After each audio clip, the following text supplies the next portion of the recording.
आप लोगों की जो यह जिज्ञासा है कि पहले जन्म हुआ कि पहले कर्म,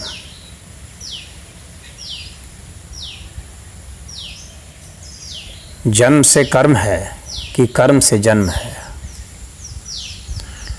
तो इस विषय में मैं यह बता दूं कि यह गुत्थी काफ़ी उलझी हुई है। अक्सर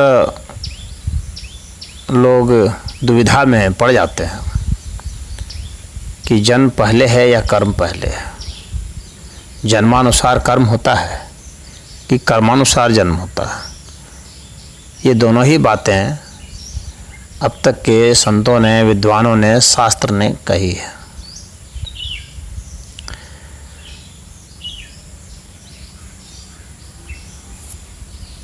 परंतु आप देखेंगे कि यह जो गुत्थी उलझी हुई है काफ़ी, व्यक्ति है तो कर्म है। कर्म क्या है समझिए, कर्म तो एक गति है जिसको हमारा मन संपादित करता है। कर्म और क्रिया में अंतर है। क्रिया में तो तत्व की मात्र गति है, लेकिन कर्म में तत्व की गति को संपादन करना है, निरूपण करना है, उसे नियंत्रित करने की कोशिश। यानी क्रिया में हस्तक्षेप जो है वह कर्म है। तो कर्म और क्रिया एक ही चीज़ नहीं है। तो यह जो हस्तक्षेप करने वाला है तत्व, यह एक जैविक तत्व है जो कि हस्तक्षेप करता है,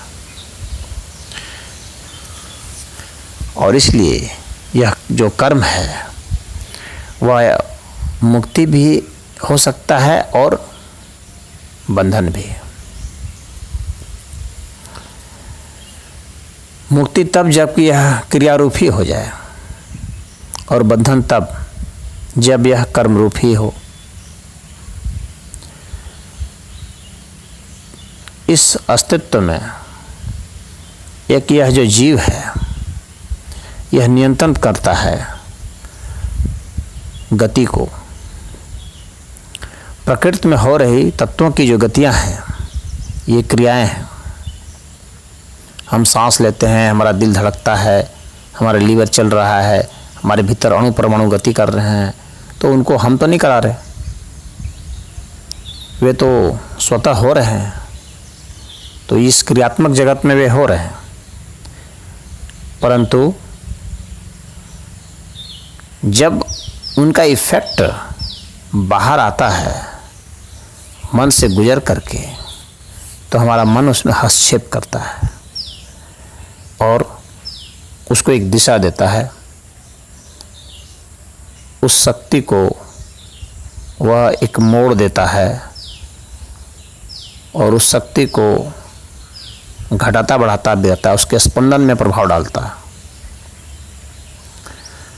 तो इस वजह से वो क्रिया जो है वो कर्म में परिवर्तित हो जाती है।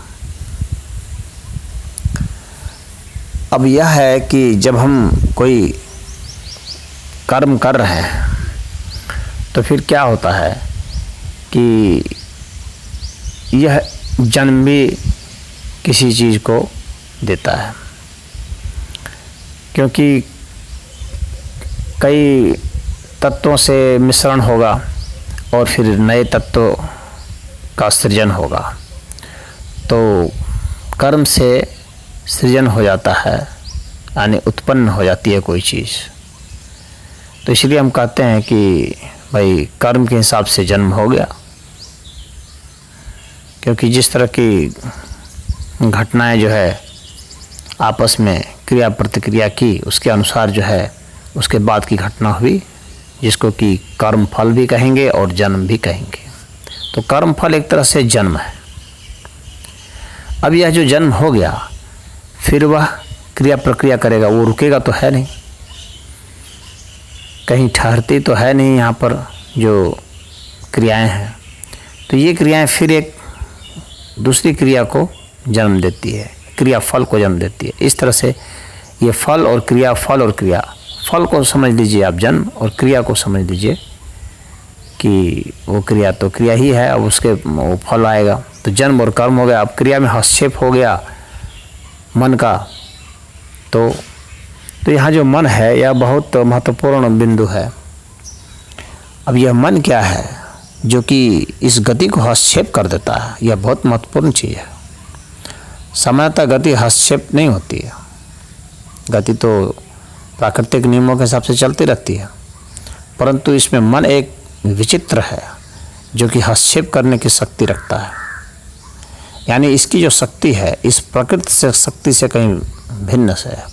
और इस मन को कौन देता है शक्ति? तो बुद्धि। बुद्धि को कौन देता है?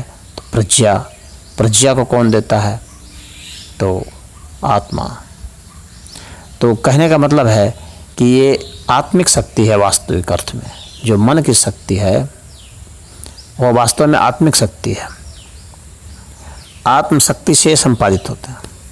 तो इसका अर्थ है कि क्रिया में हस्तक्षेप जो है वो आत्म तत्व करता है। आत्म तत्व का अर्थ होता है जब प्रकृति से परे है, और प्रकृति से परे का मतलब हो गया कि वह तत्व जो विभाजित नहीं हो और जो संयोजित नहीं हो, उसका प्रभाव ऐसे आते हैं यहाँ तक। और विभाजित और संयोजित कोई चीज़ तभी होती है जब वह बिंदु से के तक होती है। अगर बिंदु से सूक्ष्म कोई तत्व हो जाए, जो हमारी कल्पना जो है अधिकतम, जो हम सूक्ष्म से सूक्ष्म बिंदु की कल्पना कर सकते हैं, उससे भी अधिक कोई सूक्ष्म तत्व बच जाए, रह जाए, तो वह जो है अविभाज्य तत्व हो जाता है, विभाजित नहीं होता है,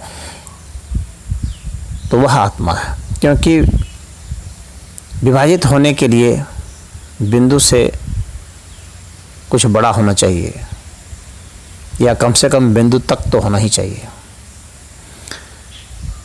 और संयोजित होने के लिए तो एक रेखा चाहिए, और एक रेखा तक तो होना चाहिए। अगर कोई चीज़ उस रेखा से भी बड़ी हो जाए तो वह संयोजित नहीं हो सकती है। तो कहने का मतलब यह है कि ये जो कर्म है, जो हस्तक्षेप है हमारे विराट मन का और हमारे सूक्ष्म मन का, विराट मन जो रेखा से पार हो जाए, जो हम बड़ी से बड़ी रेखा की जो कल्पना कर सकते हैं, उस रेखा से भी जो बड़ा तत्व हो जाए वह हमारा विराट मन है। और जो सूक्ष्म से सूक्ष्म हो जाए बिंदु से भी, वह जो हमारा सूक्ष्म मन है। तो एक सूक्ष्म आत्मा और एक विराट आत्मा, तो यह जो है इनका हस्तक्षेप होता है, इन्हीं का हस्तक्षेप हो सकता है, जो इस क्रिया में हस्तक्षेप करके उसको कर्म में बदल देता है। तो इसके अनुसार जो है हमारा जन्म हो जाता है। यानी अब हम देखते हैं इस जगह पर, तो ये देखते हैं कि यह हस्तक्षेप जो है ज़्यादा पुराना है, इस अर्थ में कि वह इससे अछूता रह सकता है। क्रिया अछूती नहीं रह सकती है, क्रिया को प्रभावित कर सकता है, लेकिन वह जब कर्म, वह जो मन अपना नियंत्रण छोड़ दे, यानी अपने तक कुछ रह जाए और क्रिया को बस क्रिया जैसा ही रहने दे, तो फिर वह व्यक्ति मुक्त है।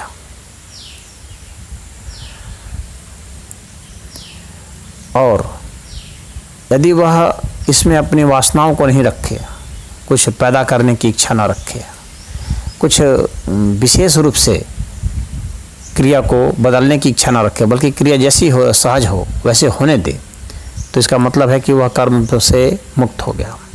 तो वह कर्म बंधन से मुक्ति है।